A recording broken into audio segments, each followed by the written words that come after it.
que venimos siguiendo especialmente desde ayer, cuando por la tarde conocíamos algunas fotografías que nos daban cuenta de una casa en donde, bueno, coincidían las fotografías, la mostró Cristina Pérez aquí en su programa, junto con Facundo Chávez, Camila Dolabjian, una casa en donde, bueno, Calvete y Españolo la visitaban, fotos, cajas fuertes, fiestas sexuales, todo lo que se les pueda ocurrir y más.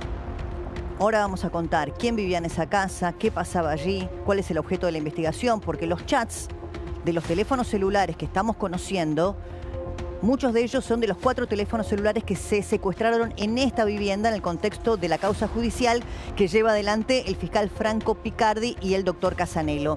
Esta nota que acaba de publicar nuestro compañero Nico Pizzi en La Nación es una bomba neutrónica. Una bomba neutrónica, porque muestra nuevos chats. En este caso, entre Españolo y Calvete. Calvete, un hombre que conocimos a lo largo de los años porque, claro, en los medios era asiduamente consultado en el contexto de su rol como titular de los supermercados chinos. Y que ahora sabemos que viene trabajando en la función pública desde hace décadas montando un esquema de lobby y corrupción en el contexto de los temas de salud, pero que además tenía varios negocios paralelos, porque inexplicablemente no estaba preso por una causa que lo tenía a punto ya de, de resolución definitiva en cuanto a las condenas, nada menos que por prostitución, proxenetismo, por explotación sexual. Mucho pasaba en esa casa, Ahora, lo que publica Pizzi, Calvete, y Calvete vivía en esa vivienda, o por lo menos durante algún tiempo. Españolo, hay fotografías que lo muestran entrando y saliendo de la misma. Tenían un vínculo que se fue construyendo a lo largo de los años. Españolo, que era titular de la Agencia Nacional de Discapacidad. Y Nico Pizzi nos muestra un fragmento, un chat de los tantos que hay en los teléfonos celulares que secuestraron en esa vivienda. Españolo le dice, a propósito de un viaje a Israel: no voy a Israel. Y Calvete le contesta: anda igual, nabo. Ven que había un vínculo de mucha complicidad entre ambos. No muestres debilidad, le dice Calvete. Te operan re fácil, déjate de joder. Y Españolo le contesta: Karina le dijo, el embajador, está transcrito textual, pero es al embajador, que no quiere que vaya por todo el quilombo que hay acá en discapacidad. Y Españolo ahí le contesta, no sé si lo tenemos para compartirlo, esto me lo informan desde allá, es gente amiga desde Israel, y el viejo, ¿no? Y un improperio, una frase que lo descalifica, una palabra que lo descalifica, y el viejo me firmó la autorización. Ahora, si vemos en la nota de Pizzi, esto se entiende porque tiene un contexto. Había habido ya otros viajes a Israel en el contexto de una serie de acuerdos que iban a suscribir la Argentina e Israel en materia de discapacidad. ¿Por qué viajó Españolo? Lo explica Pizzi. Esto es parte del expediente judicial. Ahí lo subimos porque acá es la transcripción de los chats que le acabo de leer, ¿no? Donde Karina le dijo al embajador que no quiere que vaya por todo el quilombo que acá hay en materia de la investigación por Andís y discapacidad. Esto es junio de 2025. Y si seguimos, vamos a ver una fotografía que está en la nota en donde se ve un viaje anterior, porque claro, dice... Esta fotografía tiene la siguiente frase, ¿no? Que publica el propio embajador argentino en Israel, Axel Banish. Tengo el honor de recibir al director de la Agencia Nacional de Discapacidad de nuestro país, Diego Españolo. Hemos mantenido reuniones muy significativas, entre ellas un encuentro con la Comisión por la Igualdad de los Derechos de las Personas con Discapacidades del Ministerio de Justicia de Israel.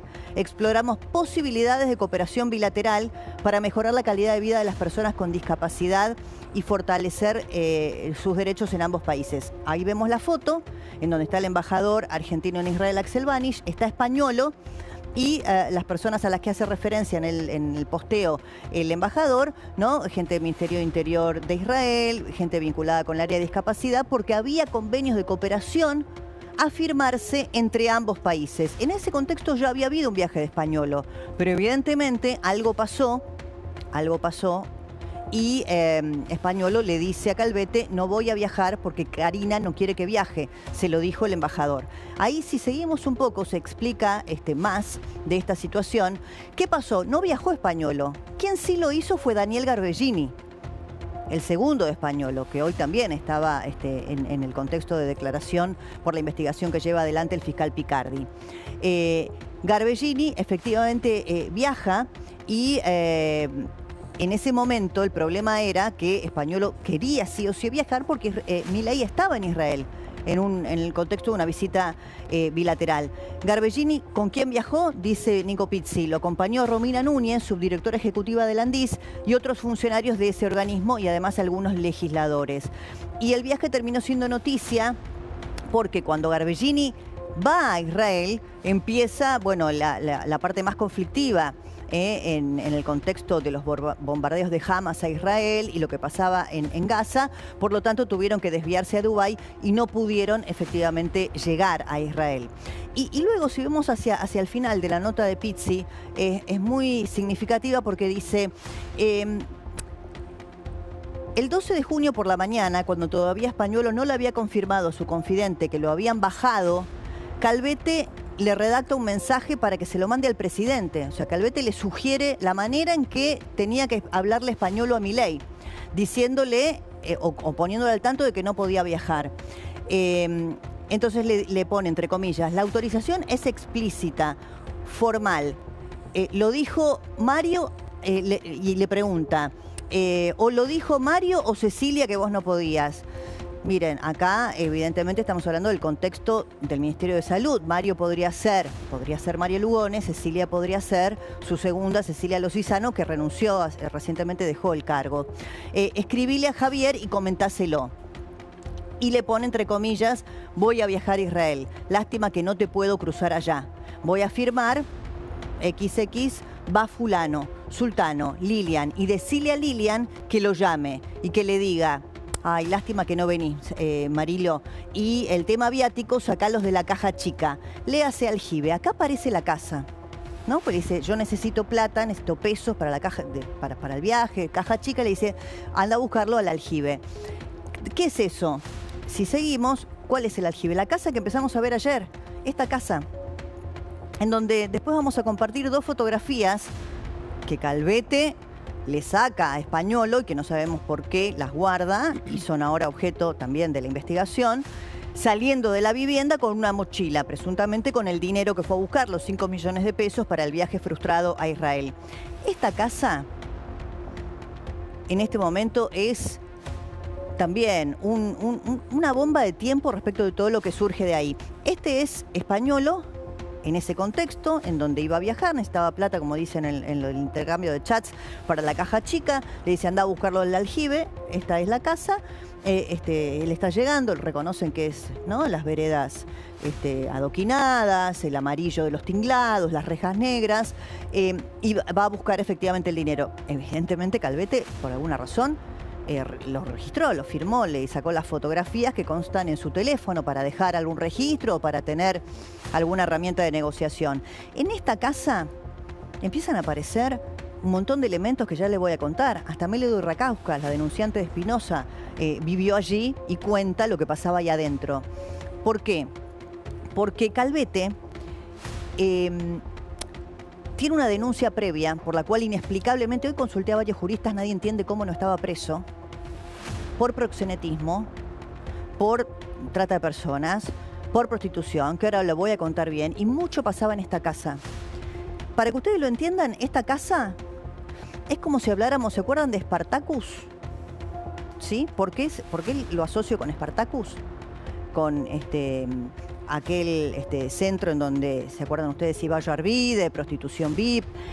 Porque aquí dentro las fotografías son inmostrables y algunos chats irreproducibles, por lo menos no en este horario. En esta casa, según constan en esas fotos irreproducibles y en esos chats, la gente era filmada porque además había mujeres, había menores de edad, había explotación sexual. Y esos videos, por eso lo asocio con Spartacus, eran utilizados también como un negocio adicional de Calvete para extorsionar a las personas que eran filmadas ahí dentro teniendo relaciones sexuales. ¿Sí? Después voy a abundar un poquito más. Pero para entender un poco mejor la trama, vamos a ver un poquito quién es quién de todos estos personajes que empiezan a aparecer. Y después les cuento algo más de la casa. Bueno, ustedes ven Españolo, ¿no?, que fue abogado del presidente, que luego entra en la función pública en Landís, y a partir de unos audios que ahora no reconoce, su abogado defensor, el doctor D'Alessandro, dijo que habían sido manipulados con inteligencia artificial y que estaban siendo peritados fuera de la Argentina por algunos expertos europeos. Esos audios igualmente ya no tienen relevancia. Tal como en la causa Cuadernos, los cuadernos dejaron de ser importantes cuando empezamos a tener las declaraciones de los protagonistas, empezamos a tener otras medidas de prueba. Acá estuvo bien el fiscal, porque dijo, yo no voy a basar mi investigación en unos chats que pueden ser objetados, porque si no es la teoría del fruto envenenado. Es decir, como los chats son objetados, se cae la causa. Acá hay muchos otros elementos que ya tienen a los chats como una accesoria irrelevante. Bueno, Garbellini, el que finalmente viaja a Israel, y que Españolo en esos audios, que él dice ahora están manipulados, lo acusa de estar ahí para chorear. Ahora, fíjense, porque Garbellini, y no se olviden, volver un minutito que no quiero que se olviden de un personaje, de Pablo Chabayán, que fue subsecretario de Administración y Recursos del Ministerio de Salud de la provincia de Buenos Aires y que desde el 2018, miren por eso las fechas, yo quiero decir que esto atraviesa muchas administraciones, lo mismo que la figura de Calvete. Es gente que está en la administración pública buscando o facilitando una matriz de corrupción llave en mano para distintos gobiernos. Por eso acá querían hablar con Karina y en un chat ahora lo vamos a compartir, porque querían llevarle este negocio y decirle, nosotros queremos seguir haciendo este tipo de negocios espurios en el área de la salud. Ahora, fíjense este otro chat. Fíjense el chat que sigue. Acá hay esta mujer rubia, es una mujer que acaba de renunciar a un puesto muy importante en un laboratorio privado, el laboratorio Roche. Ahora, como ella tenía ese expertise en el mundo de los laboratorios, le había brindado en su relación también con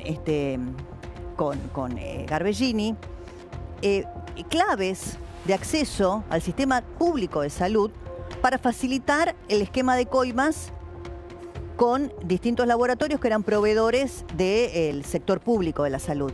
Entonces Luciana le pregunta, como él le facilita las claves, los usuarios, le dice, ¿con este usuario puedo hacer todo?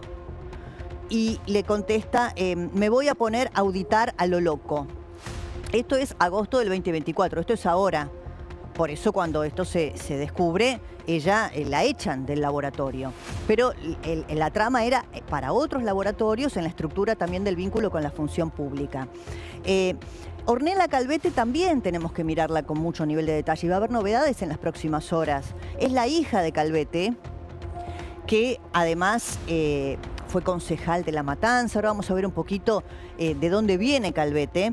Ornella, su hija, que era funcionaria del Ministerio de Economía, tenía en su casa $700.000. Ahora, según la información que tiene también Nico Pizzi, esos $700.000 no era todo lo que había. Había una cantidad muy importante en millones de pesos y había otra cantidad importante en euros. Además, no les dije, ahora voy a volver a la casa, que los cuadernos estaban ahí en esa casa, donde estaban las anotaciones de a quién tenían que ver, qué laboratorios había que consultar, qué funcionarios del gobierno había que tocar.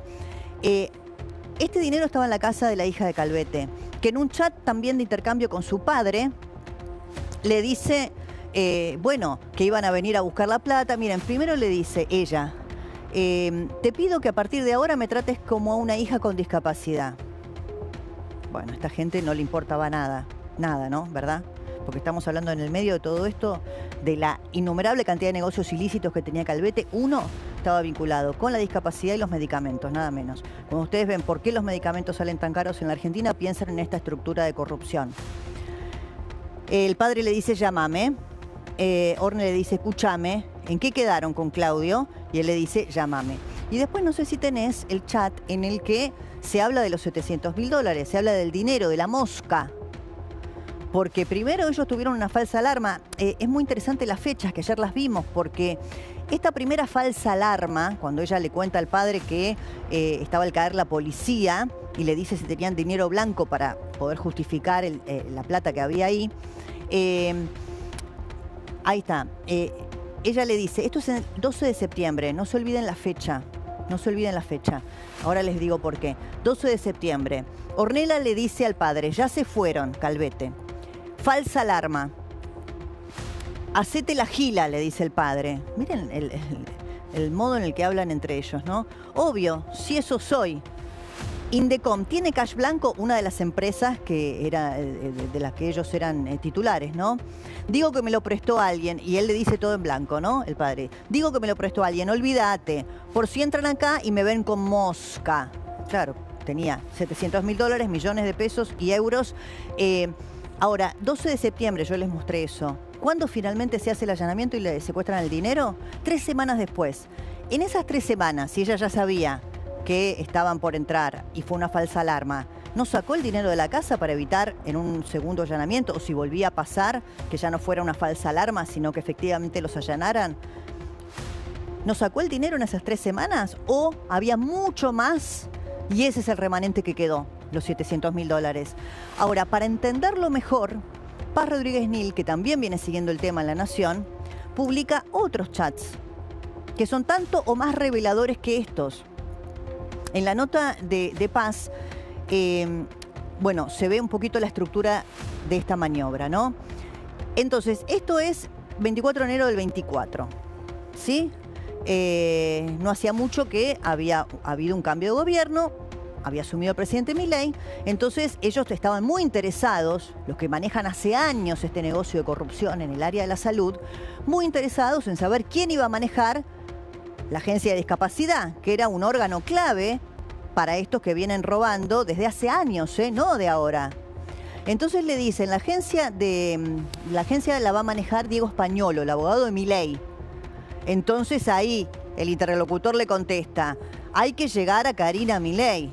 Ella es quien define todo. ¿Esto qué significa? ¿Que Karina Milei lo hacía, no lo hacía, que estaba en complicidad con ellos? No, no. Lo que significa esto es que ellos tenían una estructura de corrupción montada desde hace muchos años, que venía ya con otros gobiernos. De hecho, Calvete está trabajando en distintas áreas de la administración desde el gobierno de Néstor Kirchner. Fíjense que uno de los puestos en el 2018, gobierno de Macri. Entonces, lo que dicen es, bueno, ahora tenemos un gobierno nuevo. ¿Quién va a manejar la Agencia de Discapacidad? ¿Y a quién hay que llegar? A Karina Milei. O sea, ahora, ¿entienden? Esto no significa que Karina Milei sabía, no sabía, no sé, lo tiene que determinar la justicia. Ahora, ellos sí sabían que la llave para poder seguir haciendo negocios, robando, corrompiendo, era Karina Milei para entrar al área de discapacidad porque la estaba manejando Diego Españolo, que era una persona cercana al presidente. Ahora, vamos a centrarnos en Calvete, pues yo les digo, esta estructura viene desde hace décadas. Sí, desde hace décadas. Calvete empieza a trabajar en distintas áreas de la función pública o en distintos organismos, a tener contactos o a hacer de lobby. Desde la época de Néstor Kirchner, miren de los que le hablo. Y también fue concejal en La Matanza Espinosa. Espinosa, la Casa del Horror, la Casa del Aljibe. Esta casa que fue un centro cultural que manejó una persona muy reconocida del mundo de la cultura, que luego aparentemente es vendida a un testaferro de Amado Vudú y que luego habita quien era la pareja de Melody Rakauskas. Melody cuenta que ella, bueno, tenía un emprendimiento que quiebra, se queda sin nada, sin dinero, sin lugar donde vivir. Y esta persona, que era una persona con la que ella empieza a establecer una relación, la invita. Dice, él me invita a vivir en esta casa. Me dice, quédate cuando quieras, el tiempo que quieras, no me tenés que dar nada ni pagar nada. Y Melody cuenta no solamente parte de lo que vemos en fotos, que es que en el interior de la vivienda había 2 cajas fuertes, muy importantes, de esas que se ven quizá en los bancos. No es habitual tenerla en una casa. Que además de las 2 cajas fuertes, había colchones tirados por todos lados, colchones manchados de sangre, que lo que pasaba ahí era un horror. Hay una duda respecto a si había o no cámaras de seguridad. ¿Y por qué pongo el foco ahí? Porque lo que no se puede mostrar por ahora de las fotos y los videos y los chats que tienen connotaciones sexuales respecto de lo que pasaba en esta vivienda, es lo que Melody cuenta. Lo de las cámaras digo que está en duda porque me contaron a mí que lo que se cree es que otro de los negocios paralelos que tenía Calvete, por eso está judicializado y tiene una causa por proxenetismo, por abuso sexual. Él tenía varios departamentos que alquilaba a mujeres que ejercían la prostitución, extorsionándolas con cada vez montos más altos a pagar. Y en esta vivienda, aparentemente a las personas que iban también a mantener relaciones sexuales, y el tema es que acá había todo tipo de delitos, mujeres, menores, lo filmaban. ¿Para qué? Para extorsionarlos. Fíjense cómo aparece, les dije, Espinosa, Calvete trabajó con Espinosa, y cómo aparece Melody Recauscas en esta historia. Esa no pertenece, o al menos no es de Calvete, ¿no? Que yo sepa, pertenece a Gustavo Scarcilla. Esa casa Gustavo Scarcilla se la compra a Vudú por $750.000. Esa casa estaba, al menos hasta el año 2021, hasta el año que a mí me abusaron, estaba llena de colchones todos manchados, llena de habitaciones para uso, no sé, estaban todas las habitaciones, no eran oficinas, o sea, ahí lo que tenés era una mesa central, como se muestra en la foto, es una casa prácticamente vacía. Había un caño de pool para que las chicas vayan, se pagaban a mujeres, había una proxeneta en el medio que Gustavo llamaba, y si no llamaba directamente a las chicas, facilitaba la prostitución Gustavo Scarcilla. ¿Vos viste la bóveda? ¿La habías visto la bóveda? Sí, son 2 cajas fuertes, esas son de Néstor. ¿Son de Néstor Kirchner las cajas? ¿Estás diciendo eso? Sí, eran de él. ¿Cómo sabes eso? Eran tan pesadas porque la casa antiguamente, como era de Vudú, todo eso tiene mucha historia. Me lo dijo el mismo Gustavo Cilia, me dijo estas cajas eran de Néstor. Bueno, acá Gustavo Cilia era la persona que era pareja o que tenía un vínculo, una amistad con Melody Recauscas, que la invita a vivir en esa casa, que un poco hace de entregador, si se quiere, a lo que ocurrió luego, que es la causa que tiene Melody contra Espinosa por abuso sexual. Y que además, cuando ella dice las cajas eran de Néstor, quiero aclarar algo. Si nosotros fuéramos a esos famosos videos, ¿se acuerdan ustedes que tienen ya muchos años de un Néstor Kirchner en Santa Cruz diciendo éxtasis, mirando una caja de seguridad? Son muy similares. Yo no tengo por lo menos ningún elemento para decir que es la caja de Néstor, pero sí muy similares. Además es una marca reconocible. Por eso Melody lo pone en estos términos. Había 2 cajas fuertes, creo que tenemos una foto de las cajas fuertes dentro de la casa. Y sobre todo, fíjense los negocios, esta gente no tiene escrúpulos. Entonces Calvete era capaz de hacer negocios con la mafia china, cuando era director de los supermercados chinos, y nosotros los consultábamos para saber temas de precios, de consumo. Ahora vamos a escuchar, ahí está la caja, ¿ven? Tiene una marca muy, muy particular, digamos. Es probable que sea la misma o que sea la misma marca. Pero quiero decirles esto, hay unos audios que ahora vamos a compartir de Guillermo Moreno, en donde da cuenta de cómo, por eso digo, Calvete era inescrupuloso para hacer negocios y podía hacerlos, tanto con la mafia china, por eso con Yolanda, ¿se acuerdan ustedes? Que es otra de las mujeres que hablamos nosotros habitualmente, que están peleados y que ella dice que lo ha estafado en el contexto de los supermercados chinos. Moreno dice algo tremendo, ¿no? Respecto de las muertes. ¿Ustedes se acuerdan la cantidad de muertes que hubo en el contexto de la mafia china? Tema 1. Tema 2. Prostitución, proxenetismo, explotación sexual de personas. Digo personas porque no es solamente mujeres.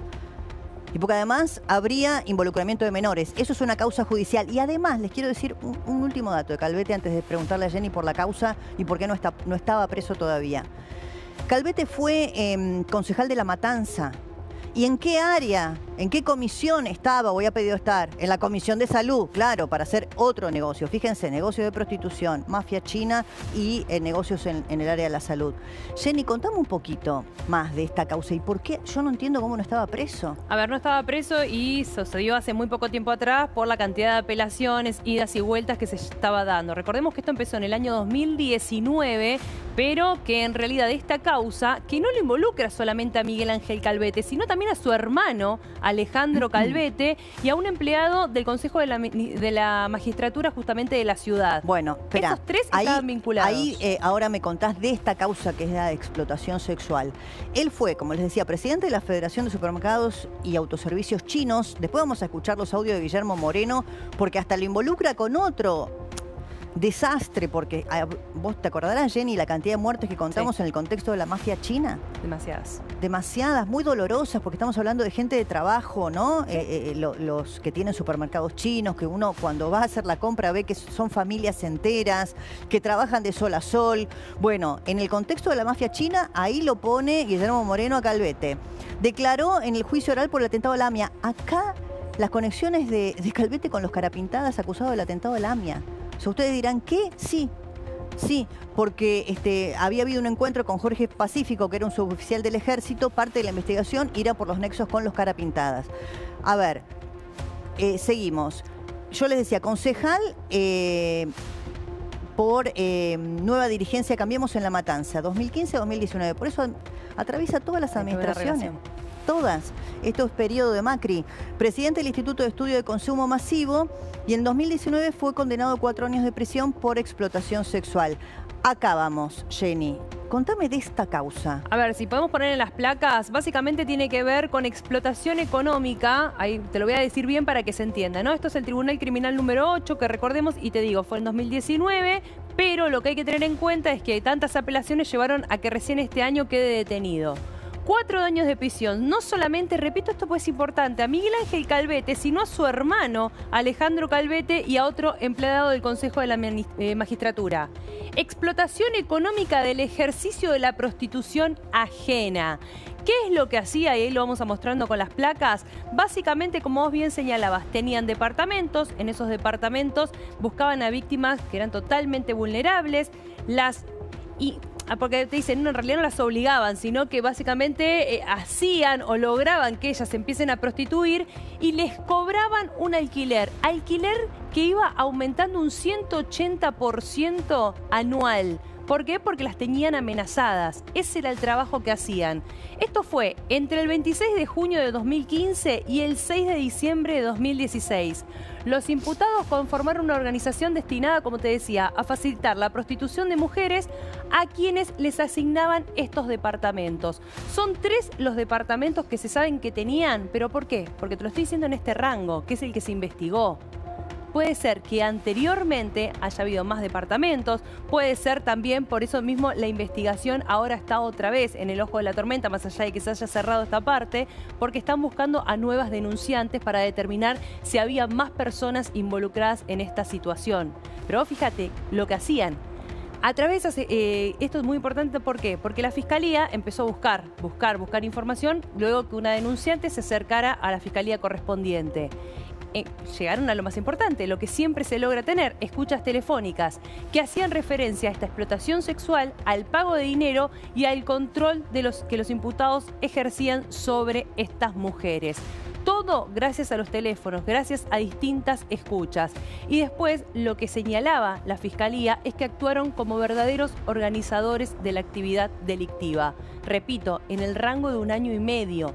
Ahora lo que se está esperando es que quizás pueda haber más denunciantes y que pueda haber una investigación que sea mucho más profunda de cara a todo lo que se está conociendo. Bueno, entonces fíjense ustedes, cuando yo les mostraba además el cargo que había tenido Calvete como concejal de La Matanza, a mí no deja de sorprenderme, es como una especie de árbol genealógico del mal, porque él va a La Matanza y se pone en la estratégica Comisión de Salud porque ahí tenía los negocios espurios y los contactos y el lobby y los laboratorios y los sobreprecios y las coimas. En paralelo, si hablamos de La Matanza, hablamos de Espinosa, y si hablamos de Espinosa, hablamos de su denunciante por abuso sexual. Y la casa en la que nosotros estamos poniendo el foco, esa famosa casa que en los chats la llaman el aljibe, en esa casa había explotación sexual también. Y no solamente eso, grababan a las personas para luego extorsionarlas. Eso no está en el objeto de la investigación de la primera causa que tuvo Calvete por explotación sexual, pero es un elemento que está ahora. Vamos a tomar contacto con Sabore, que nosotros hablamos con él con mucha frecuencia, con Fernando, porque él es vicepresidente de la Federación de Almaceneros de la provincia de Buenos Aires. Porque, bueno, imagino yo que es un contexto en el que todos se conocen. Calvete, ustedes recuerdan, lo consultamos muchas veces en el contexto de supermercados chinos, lo mismo que a Yolanda, que hoy Yolanda aparece horrorizada, ¿no? Porque ella terminó peleándose con Calvete un dato que no di, que cuando decía ahí en el currículum que tenía una consultora, la hija de Calvete, que trabajaba en el Ministerio de Economía, hasta ahora que tuvo que renunciar por este escándalo, le pasaba información privilegiada que Calvete usaba para sus informes y le cobraba a sus clientes. ¿Cómo te va, Fernando? ¿Cómo estás?